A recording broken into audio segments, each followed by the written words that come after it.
Buenas tardes, soy Alberto Fonseca, estudiante del Instituto Universitario de Tecnología Antonio José de Sucre, extensión Barquisimeto, y en esta exposición voy a hablarles sobre lo que es seguridad informática y seguridad de información. Eh, y to- Buenas tardes, soy Alberto Fonseca, estudiante del Instituto Universitario de Tecnología Antonio José de Sucre, extensión Barquisimeto. En esta exposición voy a hablarles sobre lo que es seguridad informática y seguridad de la información. Esta exposición pertenece a la materia de seguridad informática del quinto semestre. Como introducción a la seguridad informática, puedo acotar que es un conjunto de normas, procedimientos y herramientas que tiene como objetivo garantizar la disponibilidad, integridad, confidencialidad y buen uso de la información que reside de un sistema.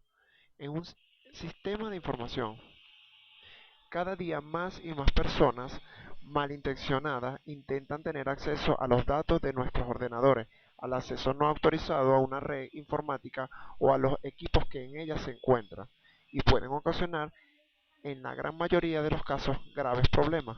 Sabemos que hoy en día esto ocurre en todas páginas web y en todos lados que uno entra en la internet. Sabemos que existe ese riesgo de que otras personas intercedan en nuestros datos. Conociendo el concepto de seguridad informática, es una disciplina que se ocupa de diseñar las normas, procedimientos, métodos y técnicas orientados a proveer condiciones seguras y confiables para el procedimiento de datos en sistemas informáticos. Consiste en asegurar que los recursos del sistema de información, material informático o programa de una organización sean utilizados de la manera que se decidió, y que el acceso de la información allí contenida, así como su modificación, solo sea posible a las personas que se encuentren acreditadas y dentro de los límites de la autorización. Como concepto de la seguridad de la información, es el conjunto de medidas preventivas y creativas de las organizaciones y de los sistemas tecnológicos que permiten. Como concepto de la seguridad de la información, es el conjunto de medios preventivas y creativas de las organizaciones y de los sistemas tecnológicos que permiten resguardar y proteger la información, buscando mantener la confiabilidad. Para el hombre como individuo, la seguridad de la información tiene un efecto significativo respecto a su privacidad, la que puede cobrar distintas dimensiones dependiendo de la cultura del mismo. Las amenazas de un sistema. Sabemos que una amenaza a un sistema informático es una circunstancia que tiene el potencial de causar un daño o una pérdida. Es decir, las amenazas pueden materializarse dando lugar a un ataque en el equipo. Como ejemplos de amenaza están los ataques por parte de personas, al igual que los desastres naturales que pueden afectar a su computadora. También pueden considerar amenazas los fallos cometidos por los usuarios al utilizar el sistema, o los fallos internos, tanto del hardware o como del software. El riesgo es la posibilidad que una amenaza se produzca, dando lugar a un ataque al equipo. Esto no es otra cosa que la probabilidad de que ocurra el ataque por parte de la amenaza. El riesgo se utiliza sobre todo el análisis de riesgo de un sistema informático. Este riesgo permite tomar decisiones para proteger mejor el sistema. La vulnerabilidad de un sistema. Una vulnerabilidad es una debilidad del sistema informático que puede ser utilizada para causar un daño. Las debilidades pueden aparecer en cualquiera de los elementos de una computadora, tanto en el hardware, el sistema operativo, como en el software. Como ejemplo de vulnerabilidad, podemos comentar el siguiente. En su casa hay una computadora conectada a Internet, donde además tiene configurada una cuenta de correo electrónico a través de la que recibe mensajes diariamente. También tiene instalado un antivirus que es capaz de chequear los mensajes electrónicos incluidos en los archivos que están adjuntos.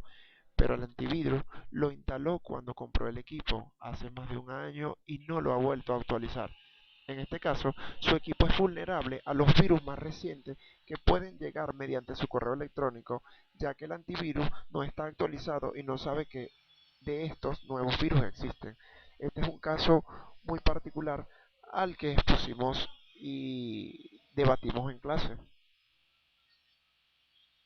Riesgo de un sistema. Hay muchos, diría que demasiados riesgos de un sistema. En este caso, yo puse tres riesgos, el cual diría que son los más impactantes de un sistema. Por ejemplo, riesgo de integridad. Este tipo abarca todos los riesgos asociados con la autorización, completitud y exactitud de la entrada, procesamiento y reporte de las aplicaciones utilizadas en una organización.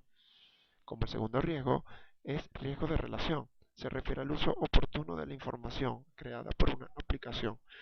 Estos riesgos se relacionan directamente a la información de toma de decisiones. Podría ser información de datos correctos de una persona, procesos, sistemas correctos en el sistema, precisos, permiten tomar decisiones correctas. Como riesgo de acceso, se enfocan al inapropiado acceso del sistema, datos e información. Estos riesgos abarcan los riesgos de secreción inapropiada del trabajo, los riesgos asociados con la integridad de la información de sistema a base de datos y riesgos asociados a la confia- confidencialidad de la información. Prevención y reducción. La reducción de riesgo se logra a través de la implementación de medidas de protección que basan en los resultados del análisis y de la clasificación del riesgo. Como podemos ver, tenemos dos, dos anexos, el cual nos habla específicamente de lo que les acabo de decir. Por ejemplo, en la reducción de riesgo tenemos medidas físicas y técnicas, construcciones de edificios, control de acceso, plantas eléctricas, antivirus, datos cifrados, contraseñas inteligentes, medidas personales, contratación, capacitación, sensibilización, como medidas organizativas, normas y reglas, seguimiento de control y auditoría. En el segundo anexo tenemos como las medidas de protección, medidas dependiendo del grado de riesgo, medidas parciales como mitigar daños y en el alto riesgo tenemos como medidas exhaustivas para evitar el daño. Como la verificación de funcionalidad, tenemos respaldo por coordinación, esfuerzo adicional y costo versus eficiencia. Evitar medidas pesadas o molestas. Como fundado en normas y reglas, tenemos actividad, frecuencia y responsabilidades, publicaciones. Como medio de transmisión, el concepto son los siguientes. Los medios de transmisión existen dos, unos guiados y unos no guiados.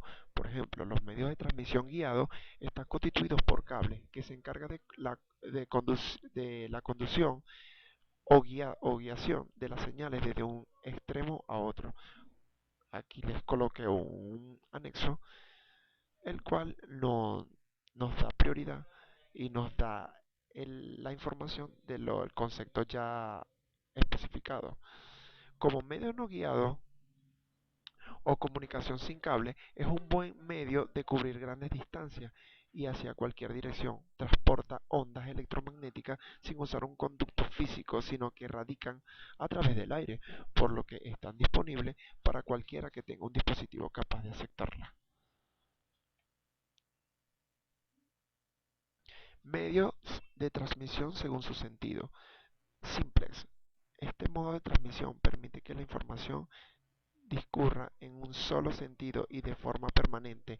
Con esta fórmula es difícil la corrección de errores causados por deficiencia de línea, por ejemplo, la señal de TV.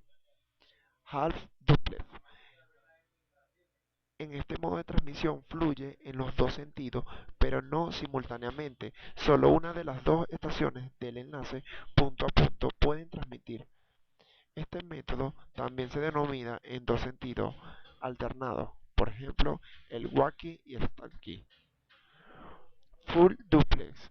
es el método de comunicación más aconsejable, puesto que en todo momento la comunicación puede ser en dos sentidos posibles, es decir, que las dos estaciones simultáneamente pueden evitar y recibir datos y así pueden corregir los errores de manera instantánea y permanente. Bueno, esto ha sido toda mi explicación. Espero haya sido entendible y de buen gusto. Muchas gracias.